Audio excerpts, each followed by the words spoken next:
Okay, your meeting is live. You can begin. Hello. Hello. Hello.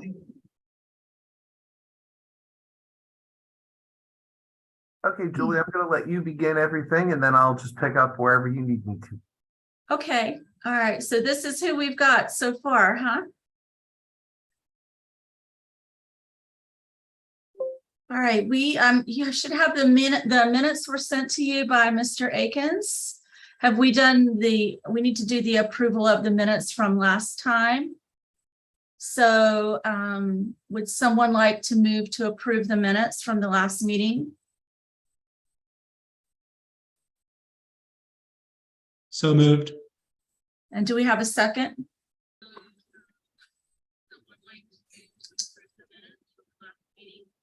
I'll second that. Okay. All in favor, say aye. Aye. Aye. Aye. Aye. Okay. So the minutes from the last meeting have been approved. I suppose we don't have a quorum, but we can still have our discussion. And what we'd like to do is just take comments. We also have, and I see that, I'm glad to see that Ms. Flamond is here. I've read her wonderful input, and others of you may have sent in input that I have not already seen, but everyone can give input in this meeting today. Hopefully you brought your feedback, suggestions, and ideas to bring forward to the board. So we want to go ahead and get started with that. Would someone like to go first?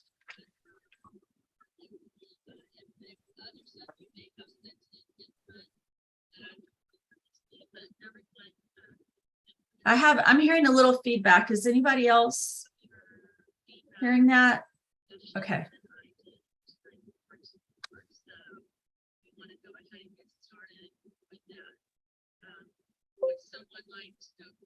Okay, if no one else would like to go first, I will just suggest, because Ms. Flamond, or may I call you Kirsten? Sure, yeah. Kirsten. My husband says, pull your ear. It sounds like an ear. Kirsten. Okay. Okay, Kirsten sent in an email with a lot of feedback, and I wonder if you would be willing to go ahead and go first and share, or would you prefer that you want to go ahead and go over some of that? I would love to. I don't have it in front of me. Do you happen to have it in front of you, Julie? I do. Would you want me to like share screen?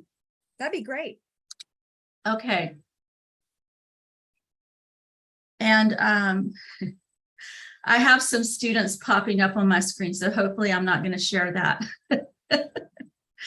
Here we go. Just one moment. And Keith, did you have anything you want to share while I'm pulling that up? Basically, to echo the sentiments, thank you so much, Mrs. Flamond. That was, and I think I said so in the response on the email, but that was so much good stuff there. Thank you. And I think that's really what Julie and I were really trying to get at with this whole thing is, meaningful things that we can adopt.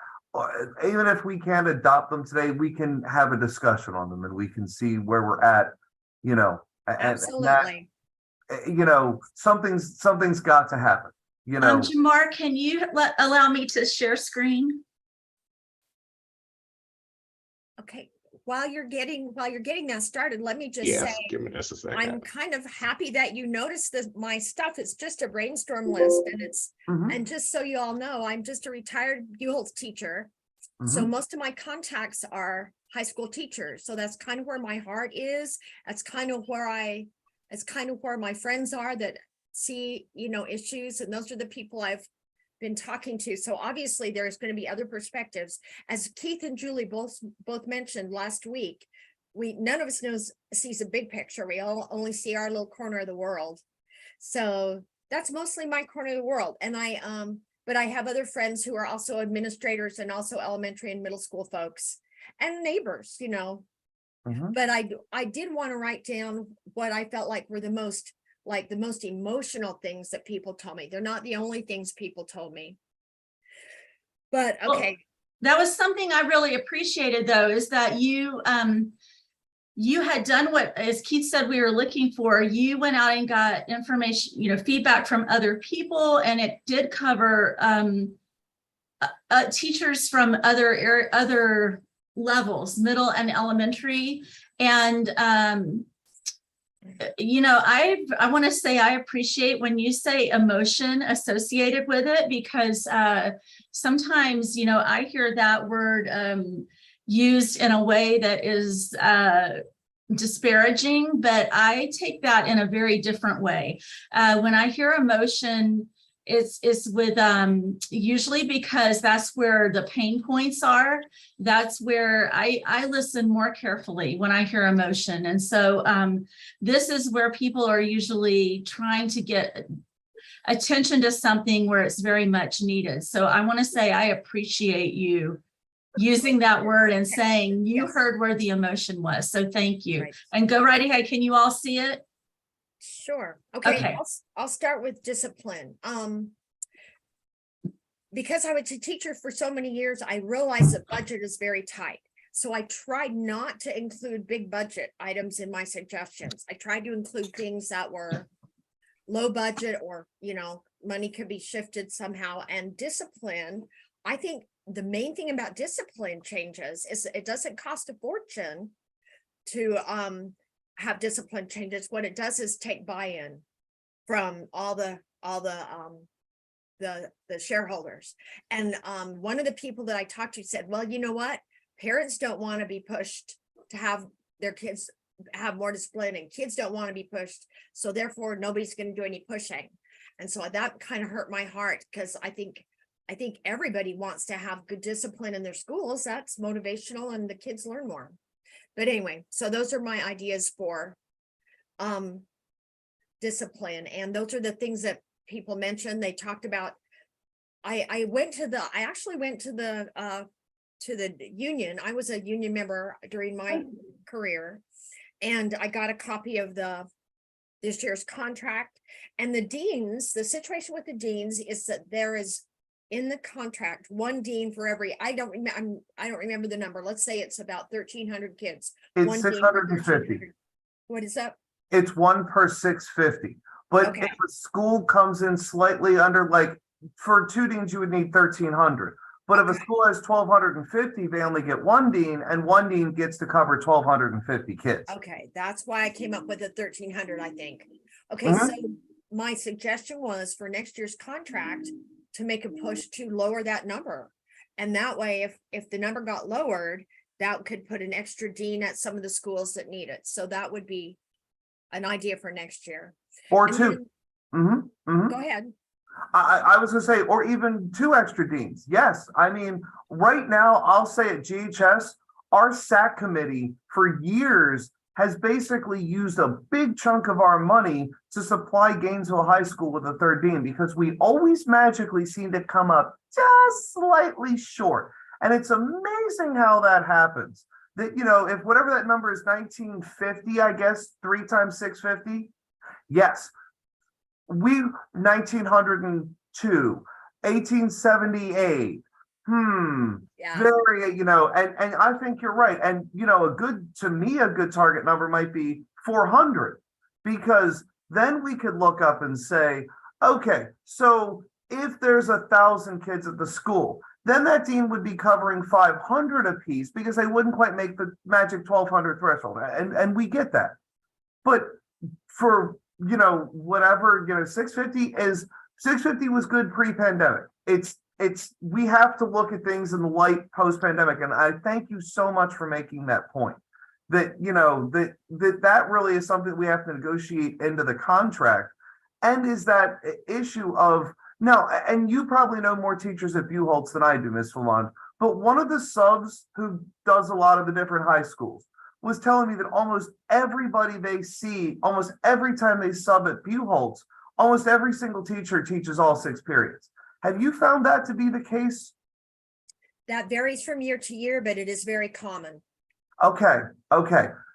You know, in which case, the one of the big problems that we have is if a 6/5 teacher wants to become a dean, we're really effectively asking them to take a 20% pay cut and to work all 6 periods, because I see it with our deans. Like, one of them is right downstairs from me. That poor lady never gets a break. I mean, she gets 15 minutes to scarf down whatever TV dinner she made. You know, on some level, you're right. We have to get stuff at least in front of the negotiating side. Now, we can't do it, but at least, you know, we can hopefully direct the school board to maybe open that as a negotiation thing right there. Let's let her continue on then. That's good. She definitely is in agreement. This was interesting to me that this was coming from some other folks after having heard what you had to say. So good points. So one of my teacher friends said if there were, because post-COVID, there's some kids that aren't even showing up at school. And they felt like maybe one of the dean positions could be a truancy official. Maybe there could be more effort to try to save those kids who haven't come back to school or who have decided that they only have to come, you know, a couple days a week. Or I think these children are in desperate need of help. And then another idea was that every school needs a testing coordinator to try to alleviate the pressure on some of the counselors, because that's fallen on them. And we need the counselors to be doing emotional counseling, you know, so maybe to rebrand some of that. Anyway, I think that discipline is a good place to start, but I do think that it's hard to get people to buy in. So here's my thought. My thought was, I learned this from a principal years ago when my kids were little in Milwaukee. He was a new principal. He went in and he said, a leadership skill that he learned was pick one thing that everybody hates, fix that one thing. And then after that 1 year, you fixed one thing, then you have some respect and authority. So I thought maybe we could try to figure out one specific push. Or so my thought was pick 4 things that discipline needs to be improved on. So I said dress code, phones in the class, kids in the hallways, disrespect should be one, or pick any 4. And every single teacher told me by far the most difficult thing for them are phones in the rooms. These are all high school teachers. You know what? I kind of feel that's as a problem that could be solved without spending money. It would take buy-in, and we'd have to figure out how to do it. So that's enough about discipline. I did have a couple of teachers talk about how the substitute system is broken, and you can read about that. I don't know a lot about that, but I do know that good substitutes are hard to find. I know I loved it when I would request certain substitutes because I knew the kids would learn, but they were rare and hard to find, and it's hard to be a sub. I just can only imagine. And I know that our school, then the last one is bus drivers. And what I know is true, I talked to another principal about this, that the kids who are being hurt the most because a bus isn't picking them up are the underserved kids anyway. The kids from the underserved communities are the kids whose bus drivers are not able to come in every day. So those kids are already the ones that can't afford to miss first period. So my temporary thought for that was one that my granddaughter's school does in Pinellas County, which is she goes alternating weeks. She goes first, second, third, fourth, fifth, sixth period, but on alternating weeks, they switch first and third. So she goes third, then second, then first. then fourth, fifth, sixth. You know what? That could be implemented with zero money and zero hassle within 1 week. And it might help some of those kids who are missing first period too much. Anyway, and it may be something that people are already doing. I don't know, because I learned that from another county. Okay, so that's bus driver shortages. And then, you know, one of the things I'm big on is extended day, more hours for the kids. And so I thought, how's that going to affect the busing? And then, so my weird idea for this was just, I know the buses run 3 routes now, elementary, middle, high. What if half of our elementary kids had an extended day and half of them stayed regular day? And I don't care how that was done, but it might be great to do it with our schools that need extra help. And how about if half of those schools, how many elementary schools are there? 20? Let's say there's 20. So let's say 10 of them have an extended day where they come earlier and stay later. And then the others just stay regular schedule this year. That would mean our bus drivers, who do have quite a bit of wasted time in the middle of the day, they could run 4 routes. They would run a route for the extended day elementary, a route for the regular elementary, middle, and high. And that way they wouldn't be wasting their time in the middle of the day, for which, I mean, they have to get paid for that. And that way maybe some kids could be helped. And these are my crazy ideas off the top of my head. I am fully aware that none of them may be implemented, but that's just a place to start a conversation. Thank you.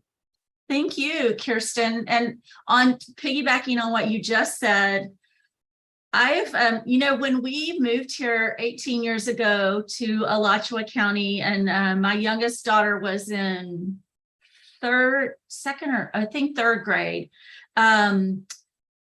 The concept of the early dismissal on Wednesdays, I'd never heard of such a thing. And I was a teacher at the public school teacher at the time, had been, and I still don't really understand it. The elementary early dismissal Wednesday, and I understand it, and I mean, this is probably an unpopular opinion, I don't know, but I understand it less as I began to understand our situation with our scores and our children in need of better, you know, reading and a need for more instruction.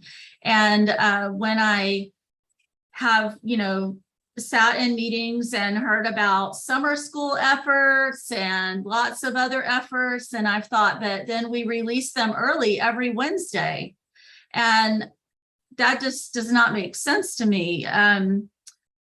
So that's, you know, it just to kind of, that just brought that to mind as you were talking about extended day, you know, and there's 1 day a week that is regular school day most other places.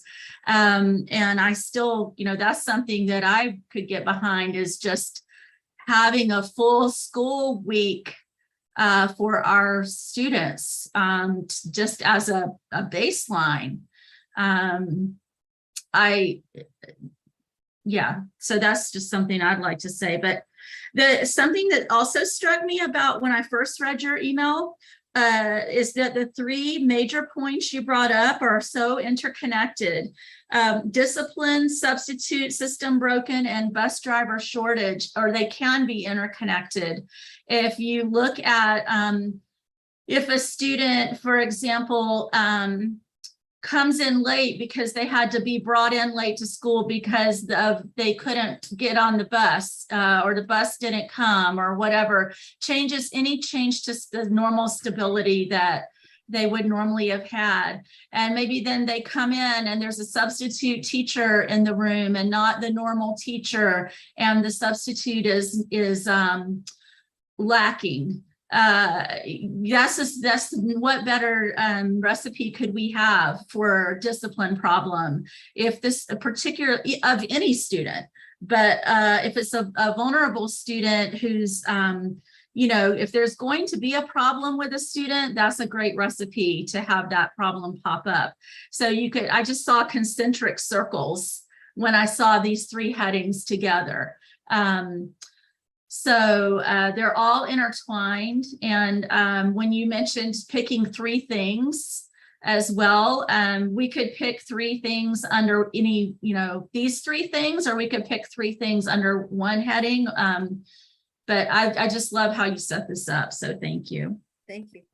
Would someone else like to address either one of these areas or a different area to bring up?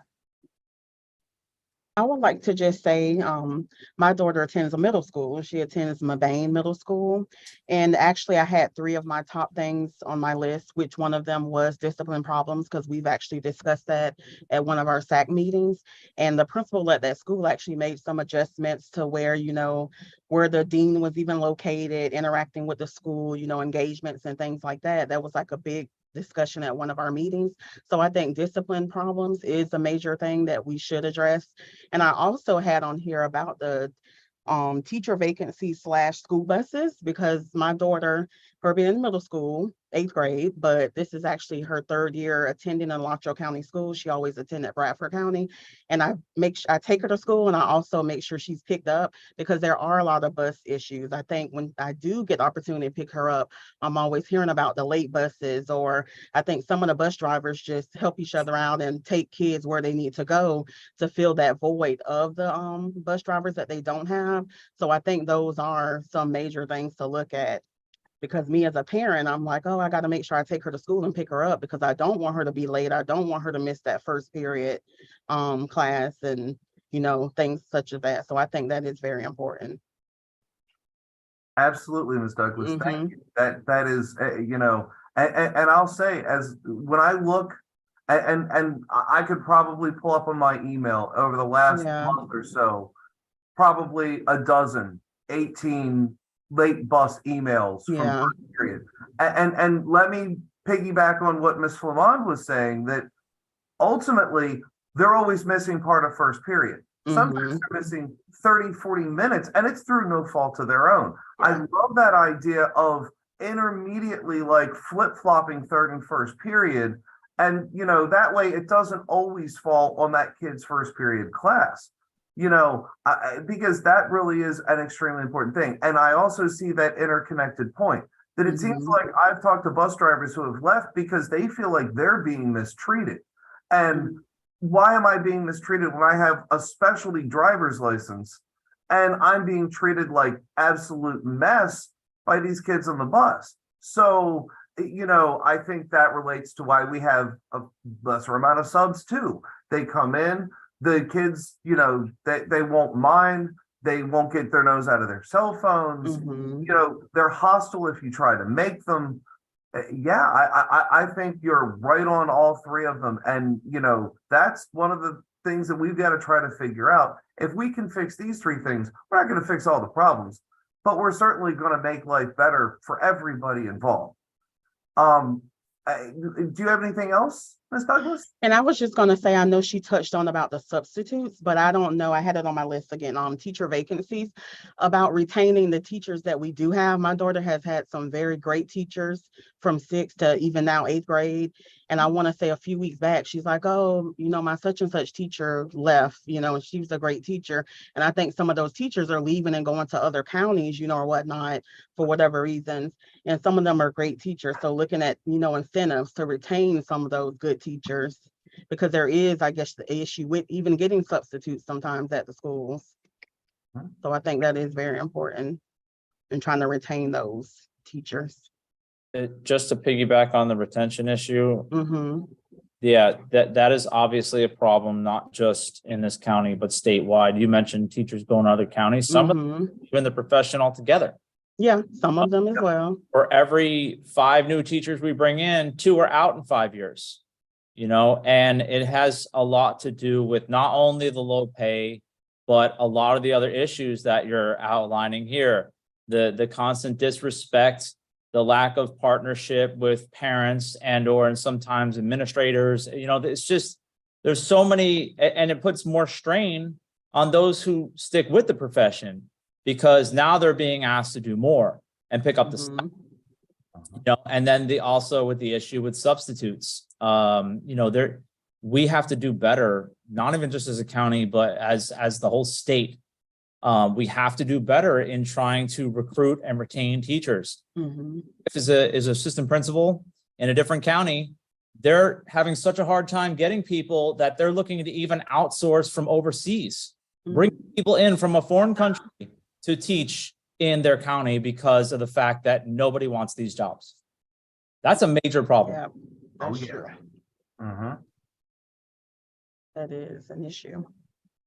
So that sounds like what nurses did decades ago, you know, that profession had to do that to accommodate the nursing shortage a long time ago. And wow, I had not heard that we're to that point.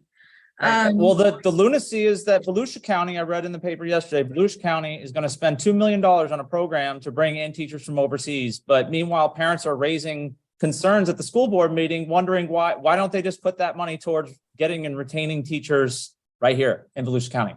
You know, like that makes no sense. Mhm. Well, you know, this is the issues that counties are dealing with, not just Alachua County. Yeah.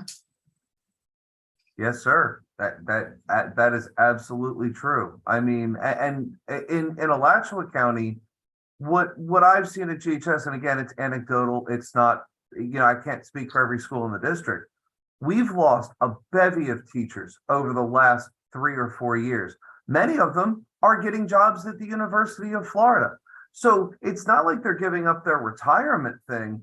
They're still in the state retirement system. They're just getting scooped up by UF.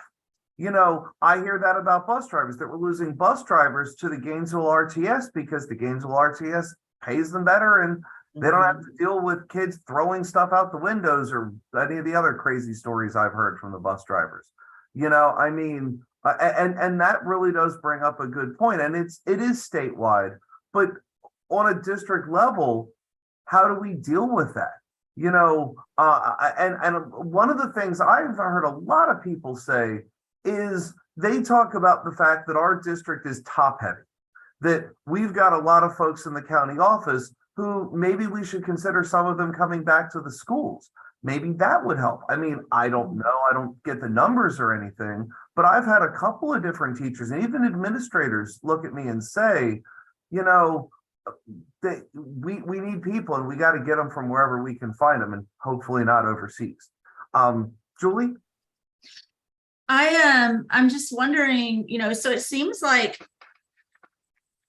I'm thinking discipline is a key issue to all of these things, because teacher vacancies, teacher retention, substitutes, just if discipline is a key thing, keeping people from stepping up to the plate to teach, keeping people in the classroom who are currently teaching, keeping us from having to use inadequate substitutes or even any substitute, when they're not available, then discipline is a real teacher, a big issue just for having adequate teachers in the classroom. And then discipline is an issue that parents are bringing up everywhere that we turn for. It's a student retention issue in the county. I keep hearing that. Is bus drivers bring it up constantly. So it's a bus driver retention issue and a hiring issue. So discipline of all to me, it's sounding like I'm just, kind of saying back what I'm hearing. Discipline seems to be a key issue at a heart of a lot of things. If we had to focus on one thing to bring to the board, and some suggestions. I would just further suggest that the teacher turnover even exacerbates the discipline problem, because the biggest deterrent to discipline issues is building relationships. when a teacher is like continuously there, is like, you know, a tried and true presence in that particular school that the kid is in for 4 years or for 3 years or for 6 years or whatever it may be. It's like that person, they eventually get to know them. They build a relationship with them. It becomes something, they become something of a pillar in their life. And that can be used as a deterrent. Absolutely. With discipline issues. But when you have continuous turnover and continuity, and it's just like insert adult here, you know, you really lose a lot of that. And that's, I think, what we're seeing in and around not just this county, but all over the place now is that continuity and the ability to deal with the discipline issues. Because I know that everybody knows a kid like this, that, you know, this kid acts up in so-and-so's class, and then all of a sudden it's like, oh, I don't have those problems with him. Let me go talk to him. And it's like, you know, you can just level with them, and you could be like, hey, I heard that, you know, you're having issues in Miss Jones' class. What's going on here? And you can use that, you could leverage that relationship in order to curb discipline issues, so it doesn't get to the point of kids being suspended and that sort of thing. I mean, I've done it before. Other teachers have done it before for me. So you know what? That also helps a lot.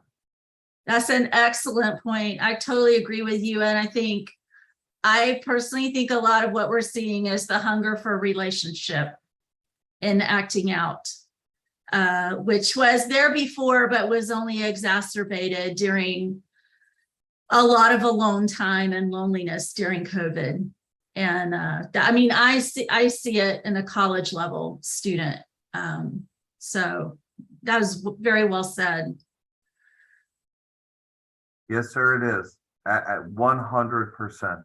And you're right. I mean, and that, to sort of piggyback on that point, when I look at kids who play sports, one of the things that I've always been able to do, now as a physics teacher, I don't have to do it that much, but the 9 years I taught in Bradford County and in Williston, I remember if I had a problem with a basketball player, I would go to the basketball coach, because even if I might not have a relationship with that kid, that basketball coach sure did. And I could get them to say, you know, could you just talk to this kid? I'm on that kid's side. We all are. But at some point, those relationships, when we keep losing these veteran teachers, we keep losing those relationships. We keep losing another step. And Mr. Pearl, that is absolutely correct. Ms. Herbert, did you have your hand up? Is it A Bear?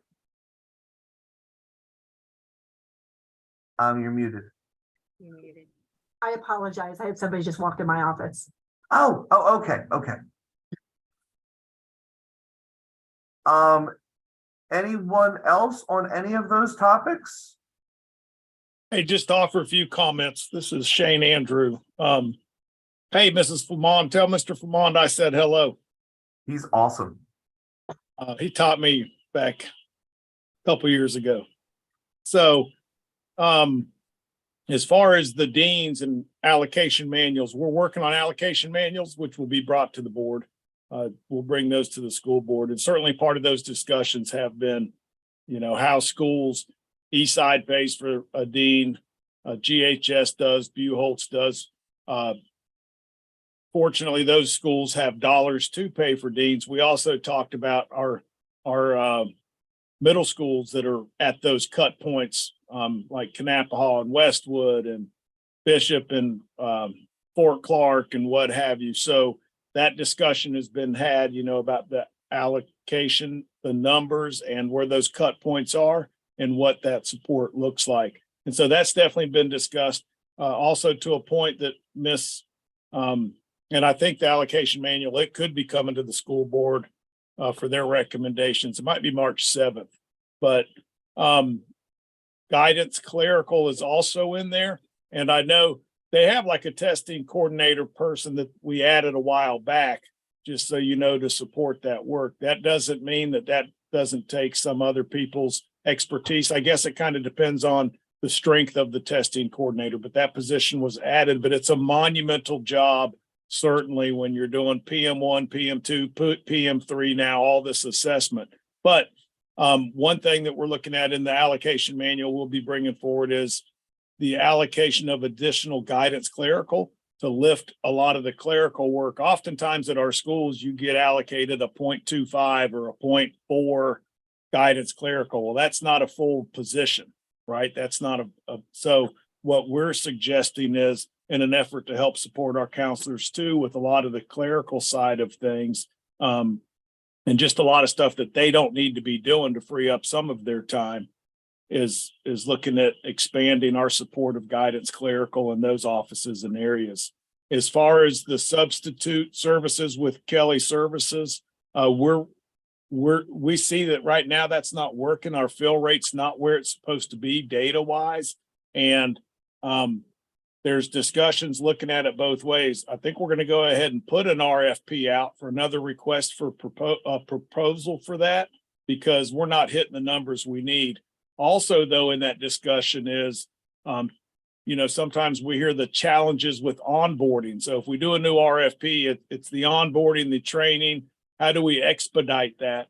Because we can't have our substitutes wait around a month and feel frustrated with, I can't even get through the hiring process to get in the classrooms to substitute. So there's been some talk and some exploration of, do we have that inside or outside? We used to do substitutes internally, but that's an awful lot of pressure on, it's already enough pressure on the executive assistant who gets there early in the morning and checks at, 6 a.m. They have a hard time resting at night when they go to bed and subs aren't filled. And then they got two call-ins coming in the morning. And that's even with Kelly Services. But I do know we're reissuing that RFP. So there's also that option of, do we look at it, bringing it back to the school-based? There, my biggest concern, I guess, would be, we could say, yes, that saves money, but the press that puts on, like the way we handle it, and I'm sure GHS is similar, is you typically had a couple really early bird administrators. We'd get there at 6:30 in the morning, and we would already be looking at Kelly Services and trying to problem solve and looking at our sub fills and any call in before the executive assistant got to work. So we were trying to formulate that plan. But so anyway, just know it's my understanding we're going to go ahead and put another RFP out there with some other specific requirements and scopes for recommendations for how quickly we want to turn around hiring subs with the transportation.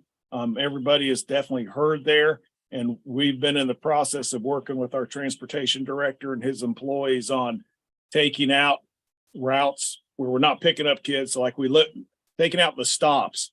Sometimes a route may have 15 stops, but we're only loading kids at 6 of those stops. But removing those inefficiencies, also looking at the number of kids on a bus. And if my route is transporting 25 kids and I have capacity for 66, well, then we need to work on efficiencies with raising capacity, just like we talk about capacity in schools to be efficient. We need capacity on the buses. We're looking at some stuff that we'll be bringing to the school board on courtesy riders. So if we eliminated our secondary courtesy riders just to start the school year and looked at only supporting those courtesy riders with the little ones, the K-5 that need probably, I would say, the most accommodations when it comes to courtesy rides because of their age, then we look at that. We're looking at magnet stops, just to let everybody know. We've even discussed and are exploring school start times, or when we're permitted to drop kids off at the elementary school. If we could drop them there at 7 rather than 7:15 or 7:30, it gets them onto their high school runs quicker. So certainly that flipping of the schedule, we used to do that for pep rallies and stuff. We would run a 6 through first period, or we would do it for assemblies because we always didn't want first period hit and different things like that. So that flip of a schedule can and has been done. I couldn't speak right now to how many high schools use that, but it's an excellent suggestion and one that works. We've tried it before and done it. So we just don't hit the same periods all the time. It could be the 6th period that gets hit too, with the 5th and 6th afternoon assemblies all the time on the back end of it, right? And so looking at that instructional time, trying to equalize that for our instructors. So looking at ESOL routes, our whole routing system, but just so you all know, in that area, we've definitely heard, seen, and felt all of the issues with getting kids to school on time, and we share those same concerns on who usually doesn't get there on time. It's our kids that need to be there the most. And whether that's in our SI schools or whether that's going to Buholtz, GHS, Eastside, Westwood, Knappau, you name it, right? Because of the bidding system and the contractual bargaining language that allows bus drivers to bid. But nonetheless, what they're really looking to do is reducing that total number of routes. So we don't need as many drivers. And so we could be hired up and have more substitutes. So some of those have been looked at. When it comes to what Mr. Pearl said, definitely retention statewide is a problem. I met with ACEA for a couple hours this morning, and we're talking about some type of retention committee to really lean in on that. And we know probably the number one thing that retains people is what's been said earlier. It's not money, it's relationships, it's culture, it's climate, it's support, it's all those intangibles that either you don't have or you do have. And it's already tough enough that we as educators are under attack all the time, that it just climate matters, culture matters, and that mental health support and piece is certainly a big part of it. The one thing I heard was like the out of country teachers. We've explored that a little bit with TPG. It sounds like a different system than what might be going on in Volusia County. It's more of and don't quote me on this, but the part I've explored with the team is one, right now, there's not enough international teachers right now to cover, right? So even if we were to go with TPG right now, they probably couldn't help us with fill rates until next fall. Two, the one model we're looking at is where we pay benefits to the employee, not benefits. We pay the way it's worked out is the employee gets a salary, not the benefits and retirement and all that goes with it. But that's the portion that goes to said company. So that's where their profit comes. And there's probably some tweaks in there, but I think there's different models, Mr. Pearl, and the research would definitely have to be done before that. So, but I think there are some that are working out there and working in Duval next door to us and in some other counties. So we would explore that. I appreciate, like the Pinellas sharing, because when we talk with other districts, we always beg, borrow, and tweak everybody's ideas in education, right? So excuse me. So does the company pay them benefits? No, I don't think they do. And they're normally here. Their visa only lasts a certain amount of time and then they have to leave. And that's the part that I don't know the details on visas and all of that, but it's no, they don't, from my understanding. That would be really. I'm sorry. Yeah, I was going to say, just to interject, housing is also an issue for some counties that are doing that too, because they're bringing them over here, but they have no place for them to live. Some of them can't afford to live in the districts that they're being placed in.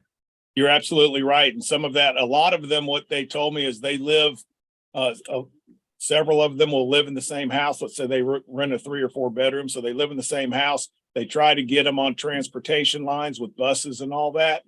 From a lot of countries they come to, they've said, because we've asked about that, the transportation thing, and they said, walking a half a mile or a mile is a short distance for them. So I think that's what they've tried to do. And I can't speak for the companies, but that is a challenge, transportation, right? And so I would say, for myself, I would personally not support that unless we had presented to the public and our own community, which is full of people who are able to teach, that we were about to hire workers and not support them the way our other teachers are supported, because to me, that would be a labor issue. That we were going to put people in front of our children and not support them the way we're supporting other teachers. That would be a fundamental labor issue to me. Understood. Those things are taken to the board and we would definitely do our research there. But I think it's, without having all the information, just to be fair to all parties, I don't know that it's fair to, determine that just on the little bit I've said. But if you want to check them out, their acronym is TPG. You could look into them. and research that a little bit. So Thanks. you betcha.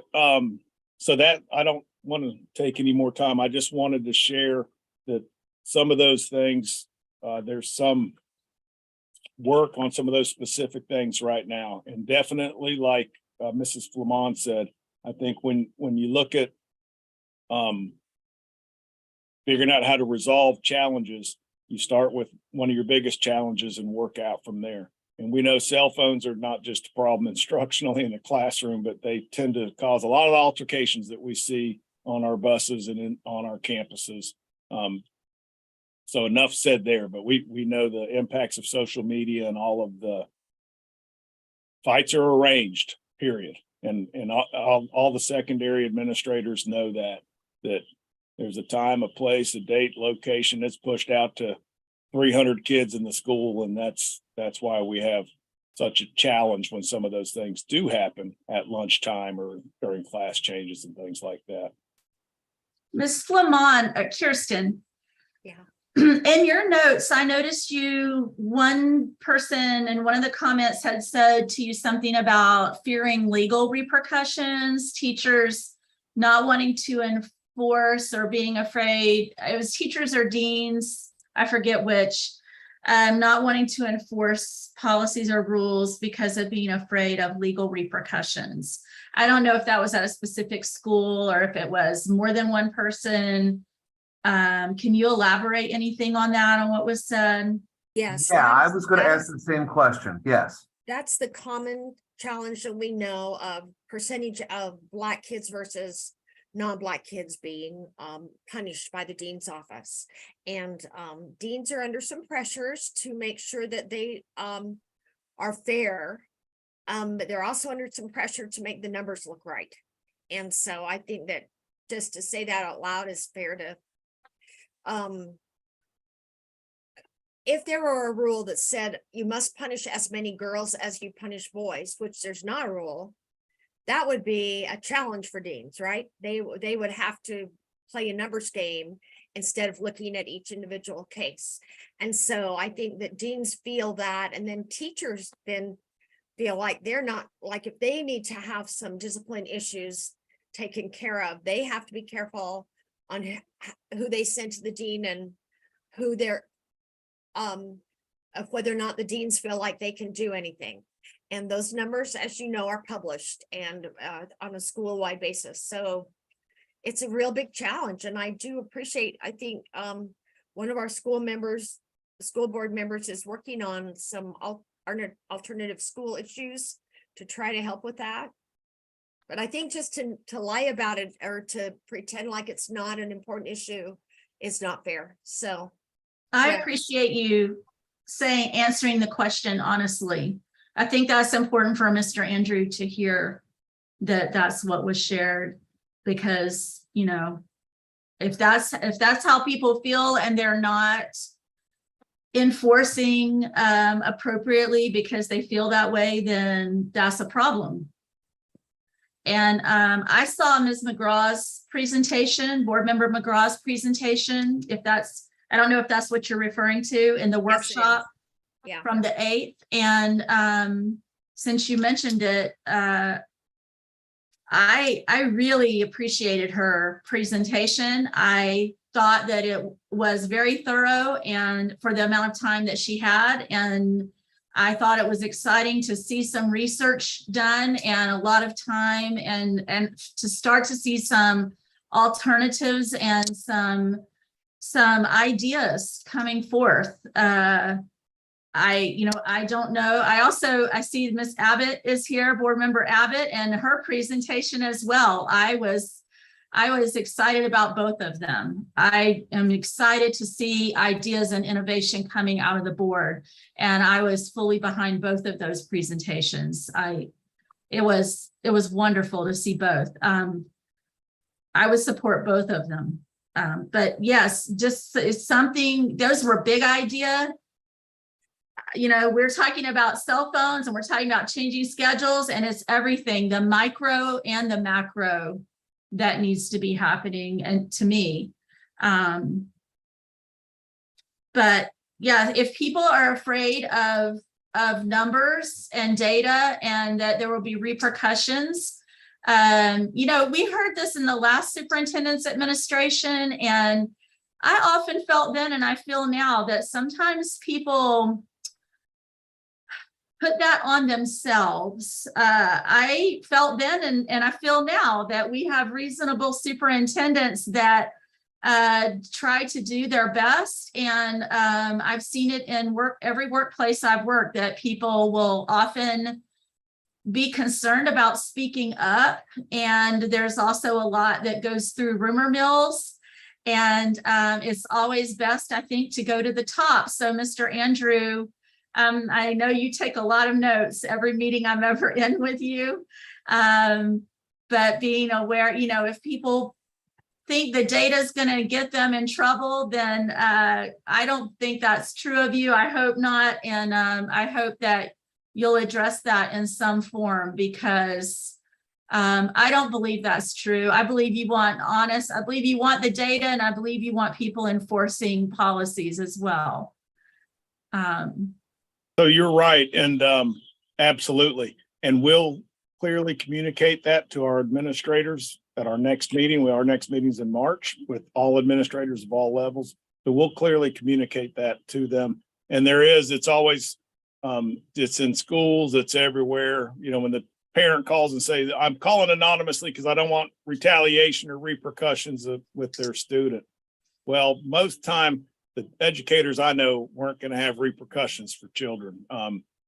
That's not to say it's never happened, you know, because humans are humans. But I would say for the vast majority, that's not where it's been. And then, yes, I think this has been being said for quite some time. And I trace it back to previously, and this is some years ago, and our board members would remember this, is just, you know, when I think sometimes it's in how the message is received. But years ago, you know, when the discipline data first came out, it's way too high, and we always have the disproportionality in our data and all of those types of things.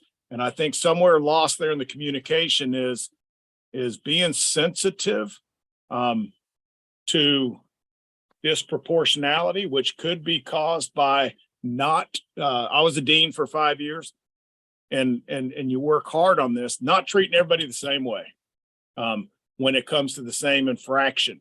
Now, if I have 10 of these infractions and you have one, that's a different thing in progressive discipline.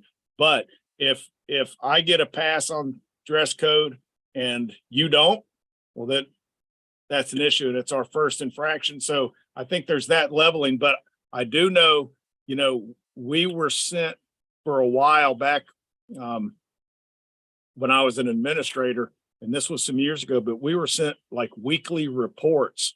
And so although it wasn't said, it was kind of felt or interpreted that way. And I think some of that is residual has just continued through. So, and then it continues to the dean's office, that it's the thought that the dean's office doesn't process their referrals.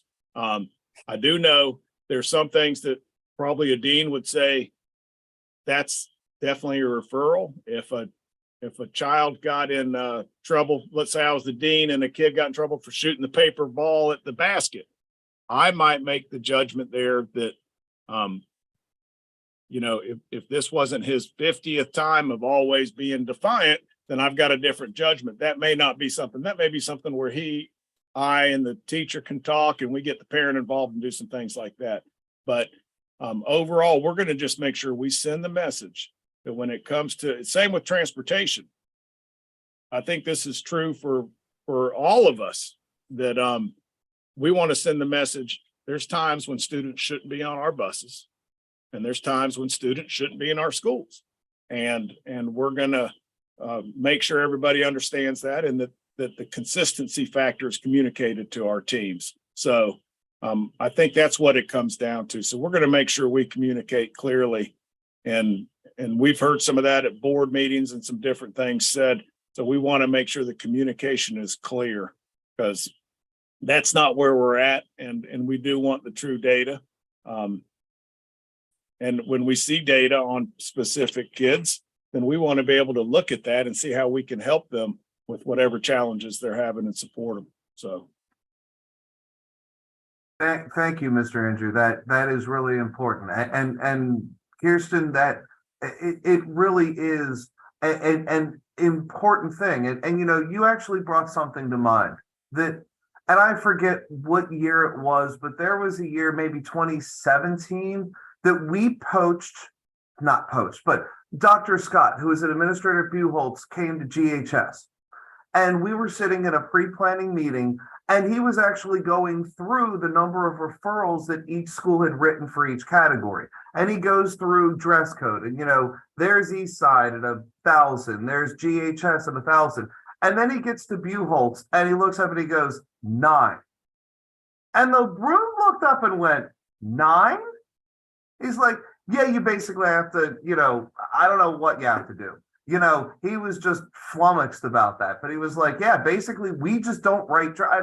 And my first comment was, well, no wonder the kids at Eastside and GHS, because to their perception, and it certainly isn't universal, but many of the kids at Eastside and GHS are people of color. Many of the kids at Buchholz is perceived to be a whiter school, whether it is or not, number-wise. Perception is reality for a lot of these kids. So there was a lot of hurt feelings on the part of the kids where they're looking up and they're saying, you know, I have friends who go to Buchholz. They basically wear nothing and don't get written up. Meanwhile, I have a hole in my jeans right above my knee and I got written up for that. You know, and I think that engendered a lot of resentment on their part as that was going through. And I, you know, on some level, you know, we had an extra dress code thing that we actually got rid of through the SAC committee at GHS, and we just went to the district dress code.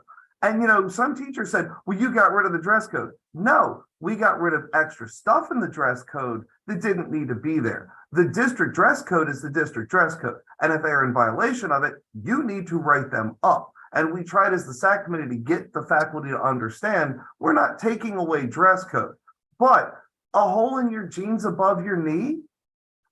Kids wear shorts. You see more of their legs when they wear shorts. This wasn't sensible to me. But I think a lot of that, and I'm with Mr. Andrew, that I think that there has to be a consistency. Now, the cell phone thing, I don't know. I mean, even in my good kid physics classes, if I wrote cell phone referrals, half the kids that I had today would be gone. That's basically all I would have done today, is wrote cell phone referrals. I mean, short of there being a test, you know, you can't keep them off their cell phones. You know, and I once proposed the idea of blocking cell phone signals, and apparently that's illegal. So we cannot do that. So I don't know what we do, because those cell phones are vastly more interesting than anything I have to say. I know that. Okay. So we're at 4:30. I'll ask Mr. Akins, have we approached the number of quorum, Mr. Akins? Can you tell? No, not from members, no. Okay, well, just for the good of the next meeting, perhaps we can at least focus on a couple of topics to bring forward if we have quorum in next meeting. Since discipline has been the primary area that we focused on the most this time, are there a couple of areas that we would like to put forward at the next meeting to bring to the board? In the If area, I could add something that's a little bit off of the Go ahead, discipline. I Adam. don't know. Yeah, I just don't know. Obviously, there's a lot of discussion on discipline. I think it's good discussion, and obviously it's an issue. So, but I'm going to pivot just to say that another topic I think is important that the District Advisory Council should be looking at really is the surtax that was passed by the voters, the half cent for 12 years. And, you know, how is that money being spent? What improvements are being made? What are the plans for it? It's a considerable amount of money that the district is spending. The voters have approved. It's something I hear a lot of people talking about, saying, hey, we approved it. What's being done? You know, a lot of the focus on the tax initially, I know, was a lot of safety improvements and fencing, other things. So I think it's worthwhile, and I think it's a very impactful matter that the district deals with, that we would be able to know what's going on with the money and, you know, what plans are with it. And so that way we can, from our own spheres that we work in, whether it's district advisory, school advisory councils or PTAs or people who are on other types of groups that they can bring feedback and go, hey, this is what we're hearing from the community about, these needs and what we're doing. Because I don't hear a lot about it, and I try to stay pretty in tune to what's going on. But I just don't hear a lot about what's going on. I know, like, when the 1 mil always comes up, there's always, hey, 1 mil funds nurses and music and all these programs and all those things. But this is a huge amount of money, and I would like to know, I think it's worthwhile for the advisory council to discuss its plans for the money. Great point. So more transparency, and what are the plans for the Half Cent? Yep. Okay. Does anyone want to comment on that topic? You took the words right out of my mouth. Hey, Great Mr. point. Bukhari, we appreciate your comments there. We do have a Half Cent oversight committee like the 1 mil, but I hear what you're saying there. I'll work with Mrs. Wynn and Miss Johnson and see if we can't just kind of get a 1-pager, something, not a volume, but a 1-pager of what has been done, like the new build at Metcalf, the new build at Bishop, the Idlewild, currently demolishing Westwood. There's going to be a new build there. I think Littlewood is in the pre-planning stages. And then there's other things where the Half Cent money was $50,000 was made available to each school for them to do improvements, right when it rolled out. That's almost sunsetted because we put the pressure on our schools to make sure they spent that money to get it done, or we were pulling it back. And also, and what we've talked about too is looking at, because of the inflationary costs and all of the construction and all that and materials and everything that kind of what the list that was put out. Part of what we've talked with the Half Cent sales committee is we need to kind of look at that and revise it because needs have changed and things, I don't know that you can't really do a comprehensive list for 12, 15 years out that just is accurate. Nobody saw COVID coming when that was done. But that being said, so we have an oversight committee that stays right on top of it, but the communication hasn't been what it should be and could be to make sure everybody knows. Like you said, SACs, PTAs, local communities outside of the Gainesville area, just keeping everybody up to speed.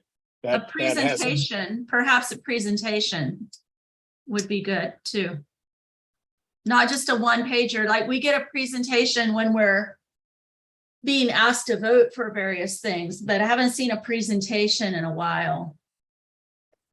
And I think that I know there's discussions at the state level as well regarding more safe to the term security money, safe to schools money, whatever it's called, that pot of money that I think the district has pretty much put towards school resource officers and deputies. I know there's discussions, and I think the governor's unveiled something about wanting to put more money into that. So I'm guessing the district will get a larger distribution of that. So I know there's other avenues coming in and things that can impact. And I'm all about the school security, and I don't know, just from a security standpoint, aesthetic standpoint, there's a lot of chain link fences. I'll just throw that out there too. You drive around, and I see a lot of rural schools because I live in a rural community. But I'm not quite sure. You see chain link fences in a lot of places. I don't know. I do know some of the costs because I deal with real estate development stuff. So I know some of the costs to replace those things. But to me, those are pride things. Those are, you go to a school and it's like, when it's just encased in a chain link fence, it just feels a little more institutional versus, hey, this is a nice place that we get to go to and treat in a respectful way too. So I think it all plays in. I don't know what the priorities are. I'm not an expert on it. I'm just sharing things I've seen, and I appreciate, Superintendent Andrew, your comment about providing information. That way we can just share with the public, hey, here's where this money's going, because 12 years or whatever's left on it, 10 years, whatever, will be up pretty soon. And people will be asking for it again. And so we want to be able to demonstrate, hey, this has really been beneficial to our community. And thank you, Adam. That is absolutely the truth. And I'll say I feel for our school board, and I feel for you, Mr. Andrew, because 20 years ago, we could have put an article in the Gainesville Sun, put something on TV 20 News. Pretty much everyone in the community would have seen it. That's simply not the case anymore. But I see this even with my wife working at the VA. They do all of these amazing things, but there's something called puffery. I didn't even know what puffery was, but apparently they are not allowed to go out and publicly say, we're doing this amazing thing for homeless vets. We're doing this, we're doing that. They can never talk about any of the good stuff that they do. Do we have a similar thing as a school board that, I mean, I don't think we do. I think we are allowed to say it, but I was so disturbed when I found that out. I'm like, well, no wonder when you poll people, so many of them are like, well, it's just horrible. Well, yeah, they can't talk about the good things they do. And I know we have done so many good things with both the mill and the half-cent sales tax that, yes, if we could find a way to get that out to the public, I think that that would bring them in even more. And like you said, Adam, would even bring more of them to our side when these next come up, because they're going to come up again. Okay, so in the chat, I put the focus on discipline, half-cent tax, request for more transparency, how's it being spent, details. Do we have any other topic besides those two? Are we focusing on just those two? Yes, Kirsten? I have a thought. I would like to hear from our three school board members who are present. They've been through hundreds and thousands of hours of meetings and know a lot more about the issues than I do. And I wonder if those three school board members have things that they would like us to go out and ask their constituents about, or focus on asking people to get support for things.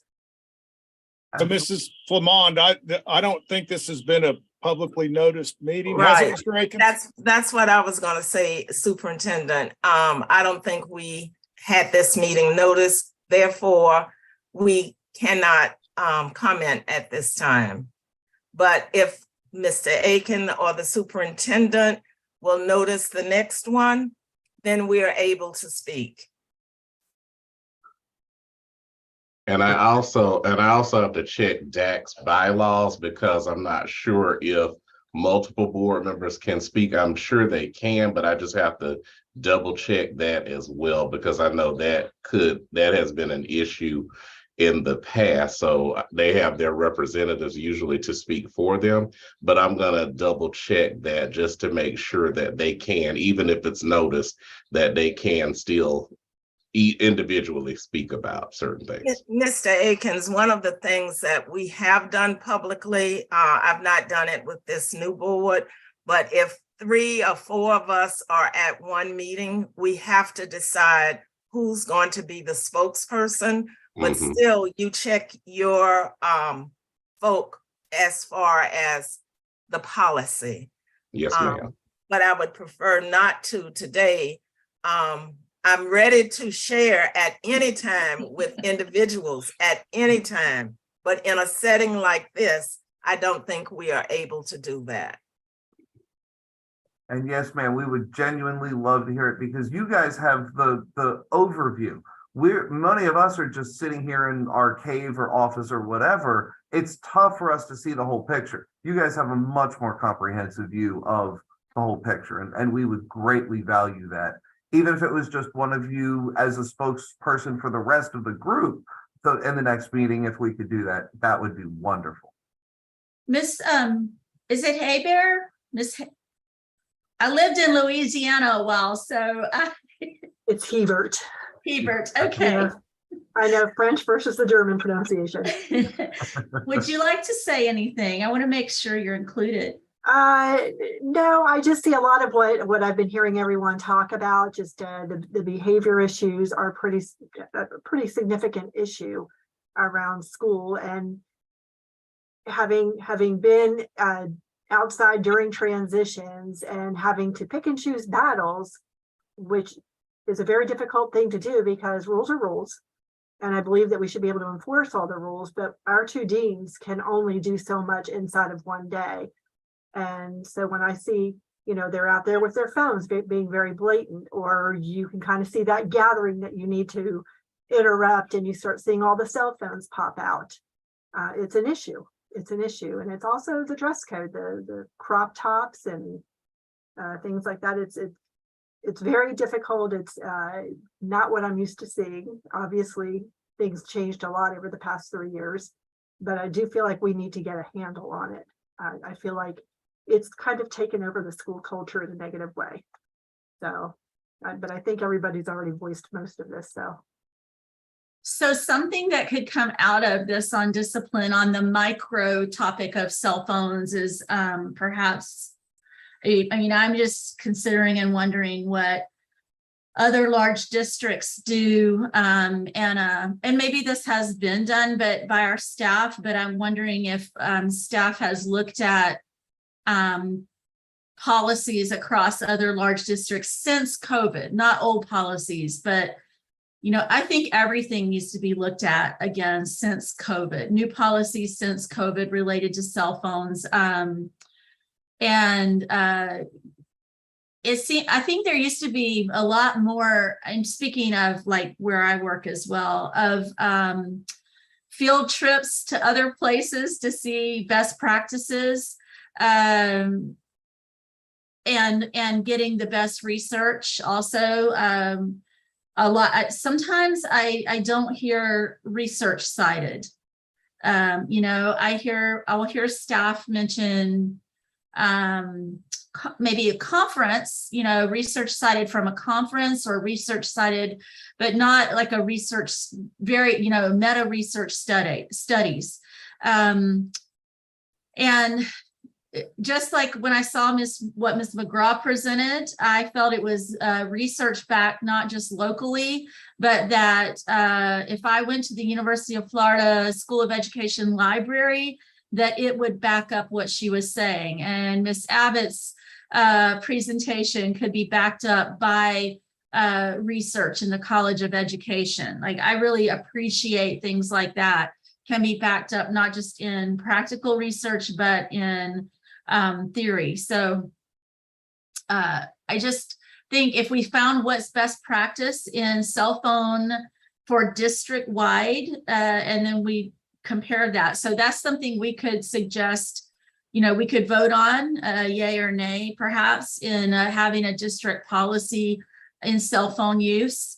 And maybe sometimes I think something Ms. McGraw mentioned also is, I don't know if she mentioned it there or if it's something she said to me one time, but she talked about branding. And I've said it before here, and I've said it other places. This district, when I was a beginning teacher a long time ago in another rural county, this district was branded. In our little poor rural county, this district was like a best practice district. And they loaded us up and brought us over here every year as a place, like this was the Mecca to come to see how to do it right. This was the best practice district. And, you know, we could be a model of discipline. I think we should not just aim for getting things straightened out, but aim to be a model district. And if students and parents thought of this as a place where discipline is tougher, harder after a while, I mean, this is where the culture kind of is, in some ways, not the culture, but the culture that's approved of. And you have to do it the right way, of course, but I think there would be backing for this. I think parents and even those students that want relationship want to be in a safe place where they know they can learn. So starting with something smaller like cell phones and knowing that you're going to be required to pay attention to the teacher is also a sign of stability. And I say that as a teacher right now with college students who are not on their cell phones during my class. So not easy, but doable. So next time we can put forward something about the discipline, perhaps starting with something like cell phones and maybe a couple other areas, very specific. Hopefully we'll have other people in the meeting that might have their own proposals. And we'll have to see what comes forward in that meeting. That I know Mr. Andrews said several things are happening in the next meeting. We don't want to waste time proposing things that are already coming before the board. And the request for more transparency on the half-cent tax. I didn't mention everybody by name that's in this meeting. I just saw people's faces and mentioned them. But if there's anybody who doesn't have video on, this is a last chance if you want to put your unmute and say something? Or Keith, if you have something? I'm gonna let the committee speak first. Anyone else? I will say in our discussion last week, one of the folks that we were talking to brought up a very interesting point. They were talking about how integral guidance counselors are, and I know we brought this up earlier, but they made a point that I hadn't really considered. That, you know, I think they said currently on the Alachua County website there are 6 unfilled guidance counselor positions. There are 0 unfilled dean positions. And I really took what she was saying to heart, that, you know, in a lot of ways, conflict resolution, things like that, don't just involve deans, they involve guidance counselors too.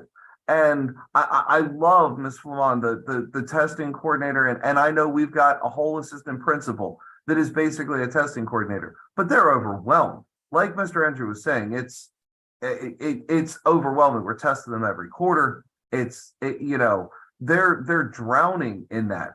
But, you know, even then, I think for 1,900 kids, we may have 4 guidance counselors. And, you know, scheduling alone, you know, how much they deal with just scheduling kids for classes next year and et cetera. So, you know, I really did hear that point about, you know, trying to assess what we can do. You know, why do we have 6 vacancies for guidance counselors? Obviously, we're in a college town. There are people who have these degrees, who have the certifications, whatever they might be. But where's the disconnect? I don't understand that.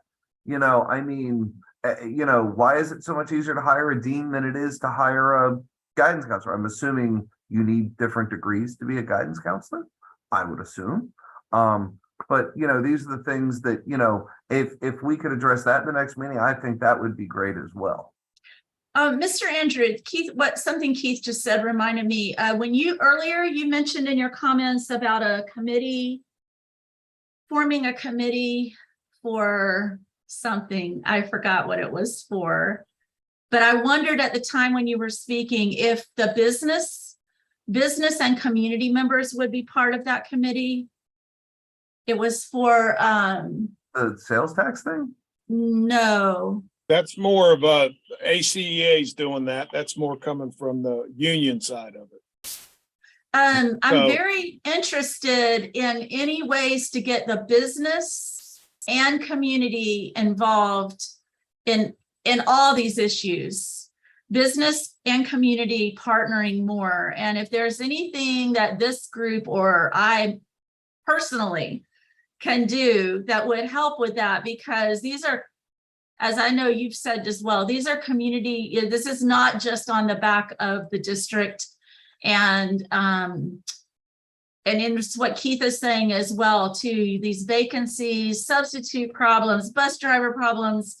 But I think often we are rich in business, very, very, very rich in the resource of business members here in this community that have been integral to some projects like the 1 Mill and some other great things that have gone down in the history of this district. And I think they serve very well often in coming up with strategic ideas. And I would love to see how they might be involved in some problem solving in other ways than just where it seems like a natural, you know, like on SPAC or things that involve construction. We've got some great minds out there in the tech world in our county. And there's some really super intelligent problem solvers. I'd love to find ways to welcome them into problem solving for our school district and make them feel very, very welcome into these issues and problems, whether they are parents or not. They need to be welcomed in and told that we want them to help, because there's some of the smartest, coolest people around. Mm-hmm. And I think they would feel they just need to be invited and told that we would value their help with these problems. I mean, when you talk about things like the bus routes, my head goes to, that's an algebra problem. And that's about as far as I know of algebra.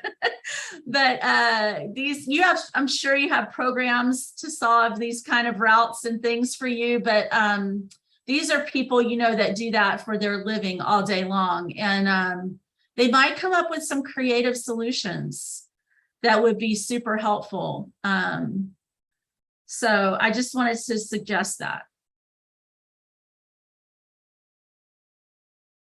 Anybody have anything else to add before we close? I want to thank Mr. Akins for all his help getting us organized for this meeting. Okay, we're done for this time. Thank you all for being here today. Hold on. Do we Keith? have a motion to adjourn? Oh, sorry. Go ahead, Keith. Sorry, I'm just a SAC chair by my nature. Do we have a motion to adjourn the meeting? So moved. So moved. Thank you, Adam. A second? I'll second that motion. Okay. Thank you, Ms. Douglas. We have a second. All in favor of adjourning the meeting, say aye. Aye. Aye. Aye. The ayes have it. The meeting is adjourned. Thank you all so much for your time this afternoon, and we'll see you guys in a month. Bye-bye. Thank you.